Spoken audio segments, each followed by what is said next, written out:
vocês. Vamos começar mais um vídeo. Eu vou hoje fazer uma quarta demonstração da equação funcional. Quarta demonstração. Quarta demonstração da equação funcional.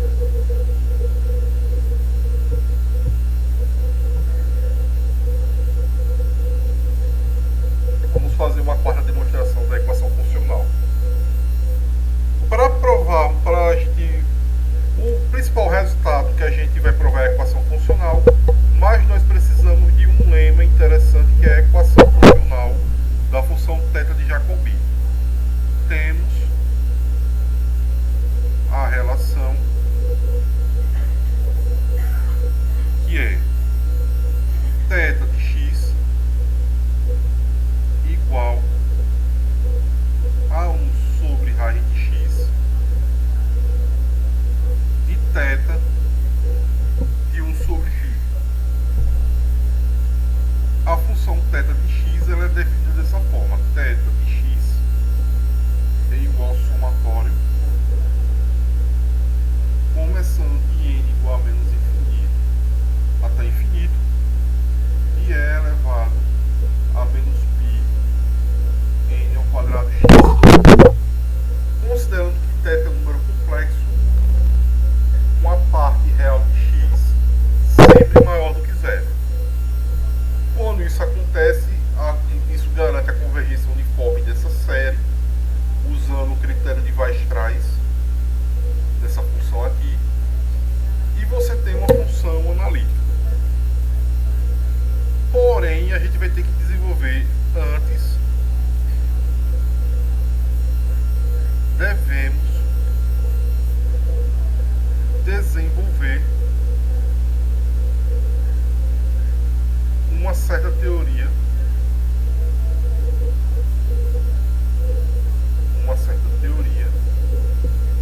para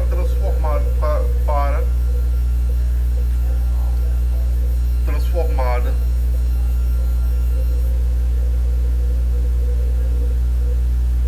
de Fourier. Vamos tentar desenvolver uma certa teoria. A prova que eu vou provar, a fórmula que eu vou provar é a fórmula do somatório de Poisson. Mas vamos desenvolver aqui. Você pega uma função f dos reais dos complexos, uma função contínua. F dos reais dos complexos, uma função contínua, certo?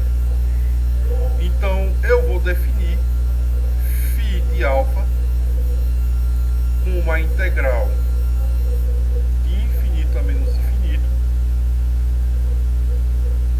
de f de x de e elevado a 2π alfa x dx, que isso daqui é o limite, quando t tende a infinito, da integral de t a menos t de f de x de e elevado a 2π alfa x. Essa daqui é a transformada de Fourier, certo? E vamos supor que a integral ela existe. Suponhamos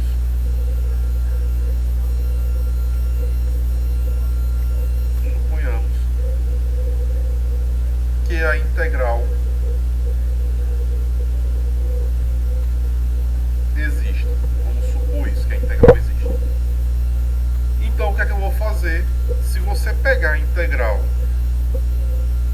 de n mais 1 meio, de n menos 1 meio a n mais n menos 1 meio mais 1 meio, de f de x, que é elevado a 2π alfa x dx, e isso daqui fazendo uma pequena. Primeiro, você quebra isso em vários somatórios de integrais e faz uma substituição de variáveis. Vai ser a integral de 1 meio a menos 1 meio, um somatório de menos p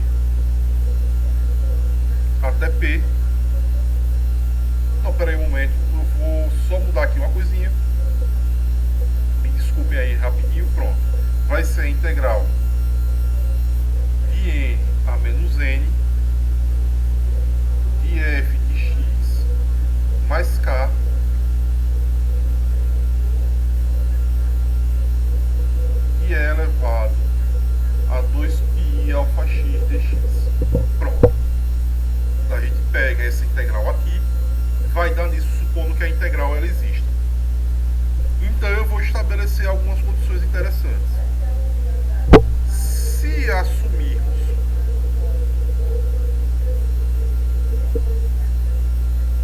que o limite quando n tende a infinito de menos n a n de f de x mais k igual a g de x,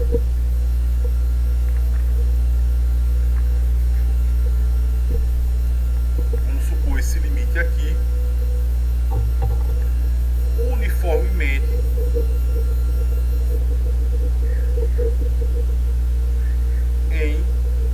no intervalo entre 1/2 e menos 1/2. Certo? Observação: quando isso aqui converge uniformemente, você tem que g de x é contínuo. Todo limite uniforme de funções contínuas é contínuo.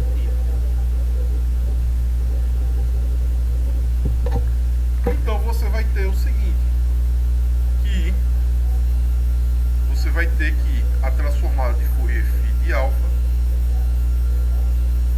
é igual a 1/2 a menos 1/2 de g de x de e elevado a 2π alfa x dx. Certo? Ou seja, você vai concluir isso daqui. Você pega φ de alfa, a transformada de Fourier de f, certo? Vai ser essa integral aqui. E observe que φ de alfa é o coeficiente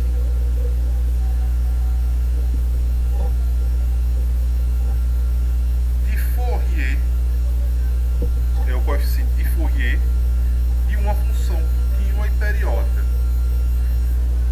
De uma função contínua e periódica. Função contínua e periódica. Então aplicamos o teorema de Feger.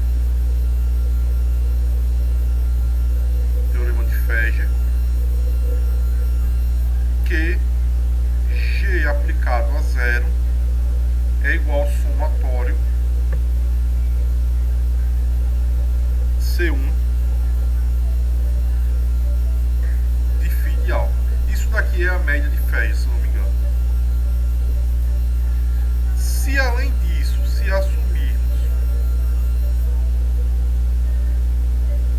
assumirmos que o somatório de menos infinito a infinito de φ de alfa for menor a infinito, então você tem a seguinte conclusão, que o somatório C1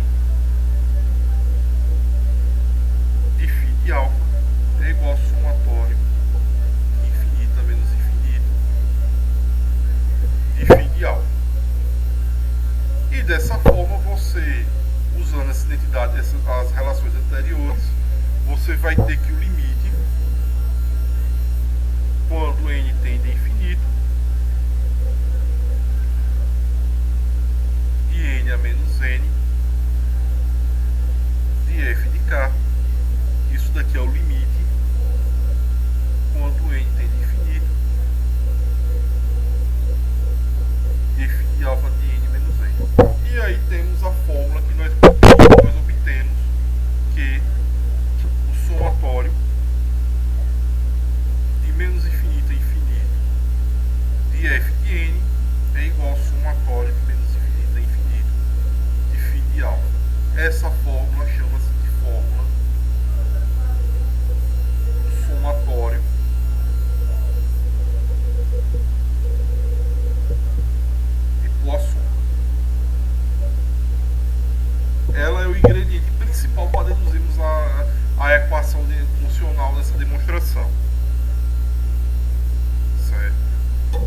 vamos fazer o seguinte.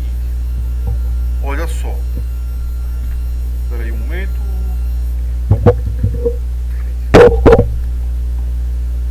Não consegui. Ah, entendi. É porque eu acabei escrevendo na página 10. Me desculpe. Vou continuar aqui. Pronto, aumentou. Eu acabo sempre cometendo esses vacilos. Mas vamos lá. Então vamos criar as seguintes hipóteses. Vamos estabelecer as seguintes hipóteses. A primeira, que f é contínua em E. F é contínua em E. 2. O somatório de infinito a menos infinito de f de x mais k converge uniformemente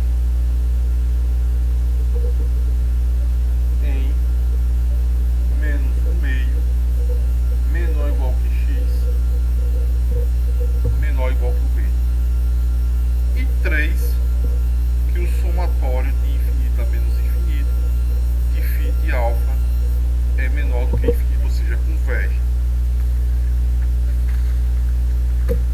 Ou seja, uma vez que a função se satisfaz, utilizando as condições, as igualdades anteriores, você tem a fórmula do somatório.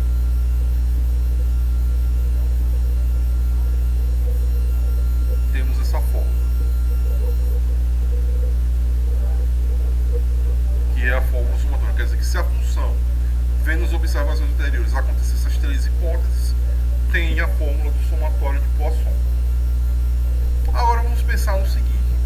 Considere a função f de x igual a e elevado a menos π x ao quadrado vezes t, considerando que t é maior do que zero.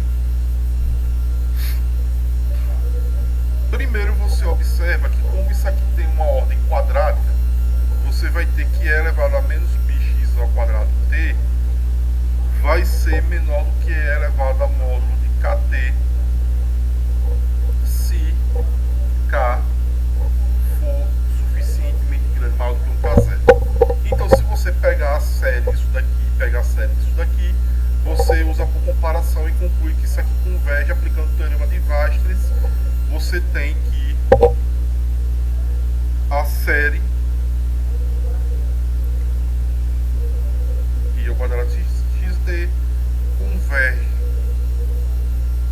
uniformemente. Converge uniformemente através dessa desigualdade usando o critério de Weierstrass por comparação. Então temos que essa hipótese aqui é válida. Essa primeira também é válida, agora tem que provar essa daqui. Como é que a gente vai fazer? Calcular a transformada de Fourier dessa função. Vamos lá. Vamos pegar a função φ de alfa, a transformada de Fourier de f, que é a integral de infinito a menos infinito de e elevado a menos y ao quadrado π vezes t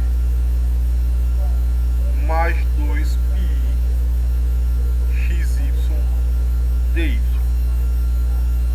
Eu quero provar que essa transformada de Fourier é 1 sobre raiz de t de e elevado a menos π alfa ao quadrado vezes t. O que é que eu vou fazer aqui? Olha só. Supondo que alfa maior do que zero ou alfa menor do que zero, eu vou pegar essa expressão aqui e completo os quadrados.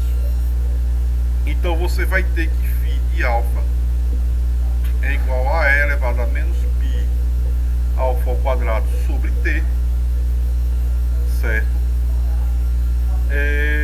Só uma coisinha que eu acabei me enganando. aqui deveria ser uma fração. Aqui deveria ser a fração que é essa função. Só um momento aqui. Não, deveria ter uma fração aqui, ou não? Não, me desculpe, é isso mesmo. Eu acabei me enganando de novo. É y² π vezes t.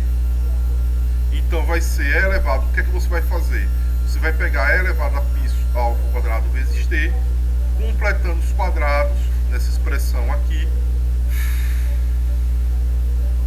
vezes a integral de infinito a menos infinito de e elevado a menos π vezes t de y menos alfa sobre t vezes i ao quadrado de y. Agora o que é que eu vou fazer? Eu vou transformar essa integral numa integral complexa. Considerando alfa maior do que zero ou alfa menor do que zero, e considerando s igual a sigma mais i vezes t, você vai considerar a integral complexa de c de e elevado a menos π t s ao quadrado ds. Nessa região aqui você tem um retângulo no plano complexo. Aqui seria o eixo x, em cima eixo x, e aqui teria menos sigma menos alfa sobre t vezes i e sigma menos alfa sobre t vezes i. Então você está fazendo essa integração sobre esse retângulo aqui.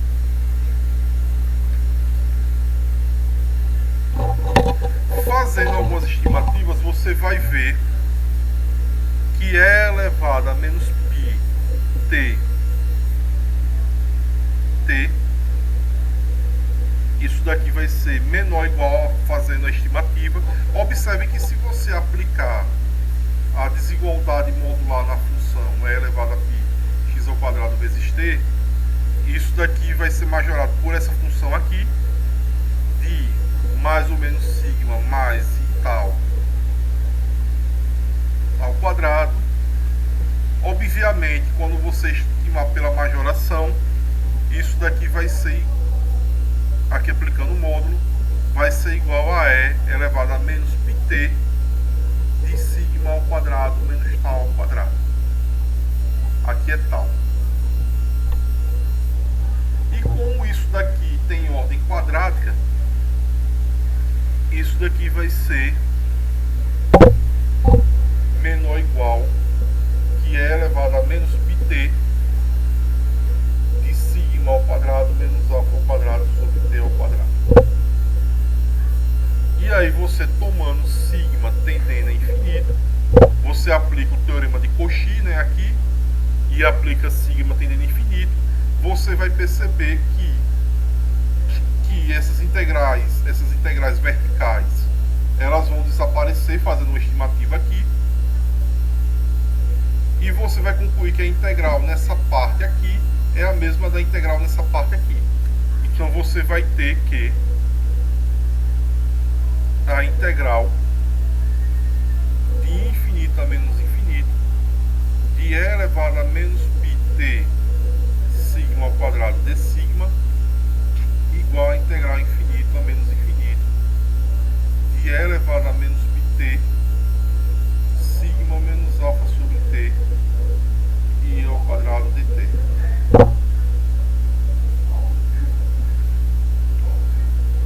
E o que você vai fazer? Vamos fazer o seguinte: se você pegar a transformada de Fourier φ de alfa, sabemos que isso é elevado a menos π alfa ao quadrado sobre t da integral de menos infinito a menos infinito e é elevado a menos πt sigma ao quadrado, aplicando essa igualdade aqui, substituindo já nessa fórmula, isso daqui vai ser e elevado a menos π alfa sobre t vezes 1 sobre a raiz de t, estou fazendo uma substituição,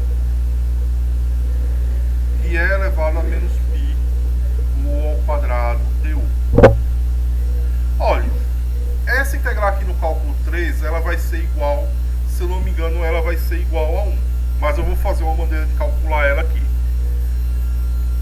A integral de menos infinito a menos infinito de e elevado a menos πu ao quadrado du, e isso daqui, fazendo uma substituição de novo, vai ser 2 sobre raiz de π da integral de menos infinito a menos infinito de e elevado a menos v ao quadrado dv,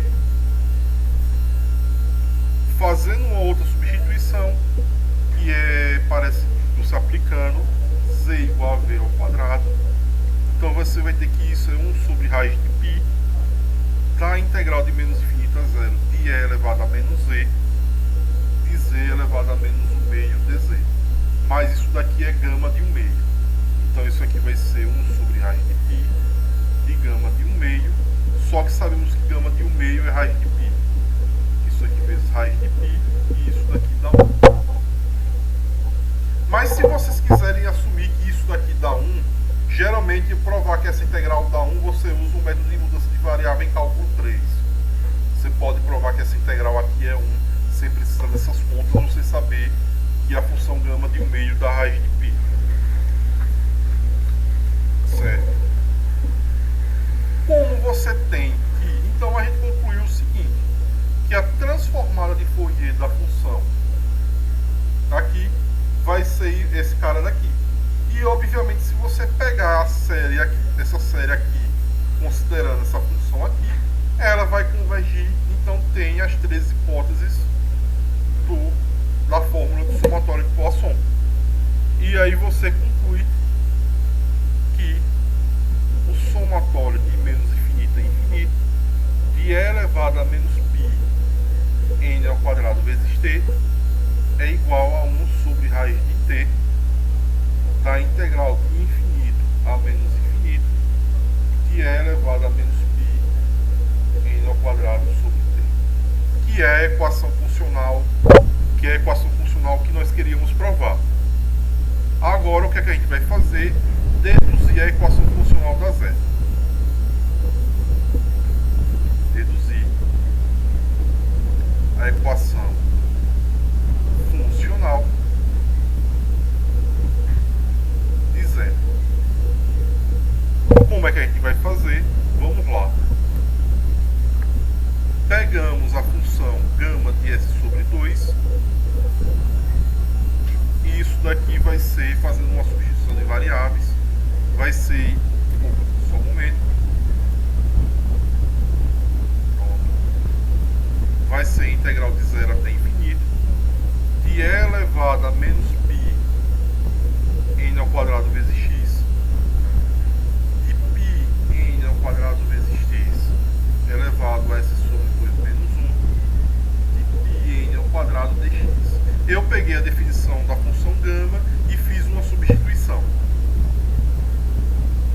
E isso aqui no final vai ser igual a π elevado a menos s sobre 2 de n elevado a s, okay, da integral de 0 até infinito de e elevado a menos π n ao quadrado vezes x de x elevado a s sobre 2 menos 1 dx. Pega, soma isso daqui, todas as fórmulas para todos os n's, você conclui que aqui é n, aí você conclui que n elevado a menos s, primeiro eu vou concluir essa fórmula aqui, vai ser π elevado a s sobre 2 sobre gama de s sobre 2 da integral até infinito de e elevado a menos π n ao quadrado vezes x de x elevado a s sobre 2 menos 1 dx. Soma essas integrais para todo n, você vai ter que z de s vai ser π elevado a s sobre 2 de gama de s sobre 2 do somatório de n igual a 1 até infinito da integral até 0 de e elevado a menos π n ao quadrado vezes x de x. Isso daqui você pode trocar o somatório para a integral por causa da convergência uniforme, tanto da integral quanto do somatório. Então isso daqui vai ser π elevado a s sobre 2 gama de s sobre 2 da integral de 0 até infinito da função psi de x dx, onde psi de x você começa do somatório de n igual a 0 até infinito, que é elevado a menos π n ao quadrado vezes x. Olha, uma observação é que como estamos começando de n igual a 0, você conclui o seguinte, que 2 vezes psi de x mais 1 vai ser a função θ de x, porque essa parte ao quadrado não altera quando pegar os negativos. E tem um termo de 0, né? Pronto. Agora, o que a gente vai fazer aqui? Olha só. Na verdade, começa de 1, né?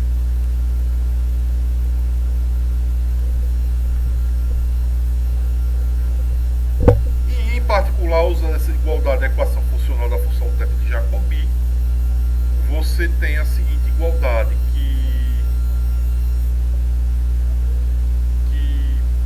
a igualdade é que psi de x vai ser igual a 1 sobre raiz de x, psi de 1 sobre x, mais 1 sobre 2 raiz de x, mais menos o meio.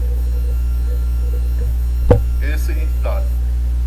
Você aplicando a equação junto com essa fórmula. Vamos fazer aqui. Agora deduzir a equação funcional. Pega a identidade π elevado a menos s sobre 2, gama de s sobre 2 diante de s. E isso daqui deduzimos que vai ser a integral de 0 até infinito. E psi de x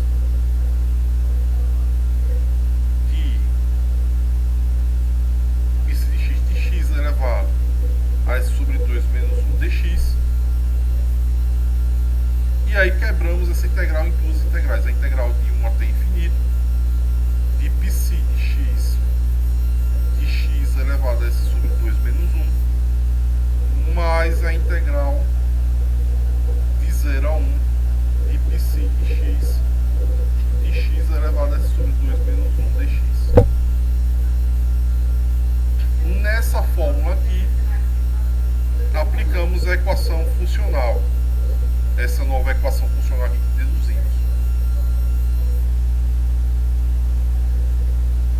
Aqui, foi mal.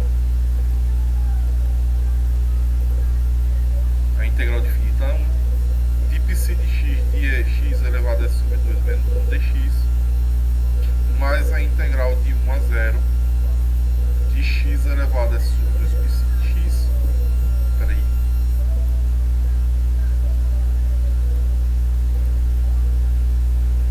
Psi de x dx.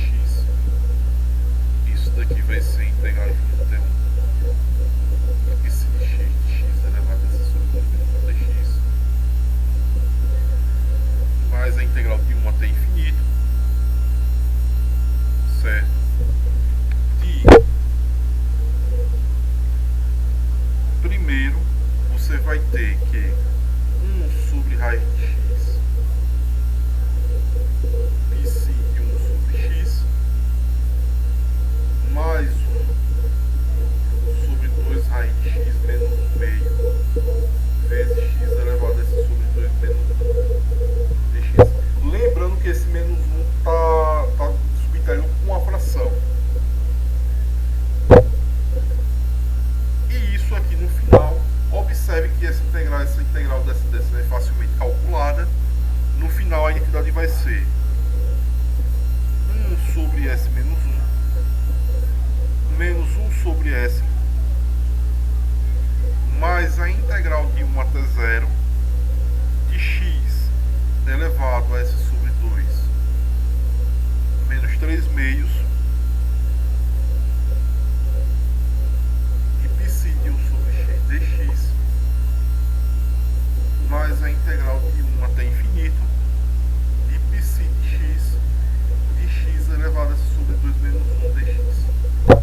x elevado a menos s sobre 2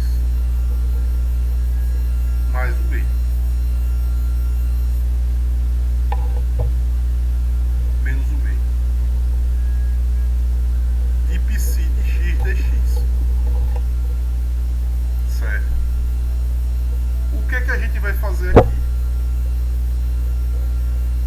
Deixa eu ver aqui certinho. Pronto. Isso daqui é interessante porque essa fórmula aqui ela é simétrica. Então, com gama de S, isso daqui é igual a isso daqui. E isso daqui mudando de 1 menos de S para 1 menos S.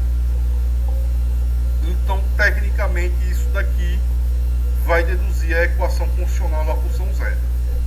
Tem algumas coisas interessantes a serem ditas aqui.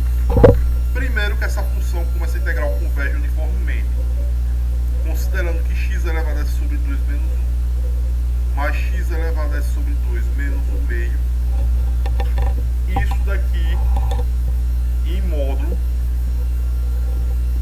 vai ser menor ou igual que o número de x elevado a t sobre 2 menos 1 mais x elevado a menos a sobre 2 menos 1 meio. Então isso garante a convergência uniforme dessa função, com a questão da função psi de x. Lembrando que você sabe que se você pegar a função psi de x, isso daqui vai ser menor que o somatório de n igual a infinito, de e elevado a menos πn ao quadrado vezes x, e isso é menor do que o somatório de n igual a até infinito, que é elevado a menos π nx, e isso daqui dá 1 sobre e elevado a πx menos 1. Ou seja, você tem de fato a convergência. Isso aqui é uma função analítica, convergência uniforme. Então você tem que isso daqui é analítico, é uma função inteira. Dividindo essa nova equação aqui, essa equação, por psi, já deduzimos a equação funcional. Isso aqui igual a isso, já deduz a equação funcional. Agora, dividindo por π s sobre 2, você vai ter que de zeta sobre s menos 1 vezes s sobre s menos 1 vezes π elevado a s sobre 2 gama de s sobre 2, certo? Isso daqui, a gente fazendo as contas, vai ser zeta de s menos 1 sobre s menos 1 vezes π elevado a s sobre 2, certo? E 2 vezes gama de s sobre 2 mais 1. Ou seja, isso daqui é analítico, a função analítica tem os seus polos, mas compensando isso daqui, ou seja, o que é que vai acontecer? Isso daqui vai ser uma função inteira por causa dessa identidade aqui, e portanto você vai perceber o seguinte, que o único polo possível vai ter problema com esse cara daqui. Tecnicamente vai ter problema com esse cara daqui, entendeu? Então você vai perceber o seguinte, que o único polo possível é S igual a 1. Mas quando você substituir S igual a 1, você vai ter que o resíduo é igual a 1. Certo? O que é que a gente vai fazer? A gente vai, portanto, provamos a continuidade, provamos o resíduo. Então eu acho que por aqui já é satisfatório para o nosso objetivo.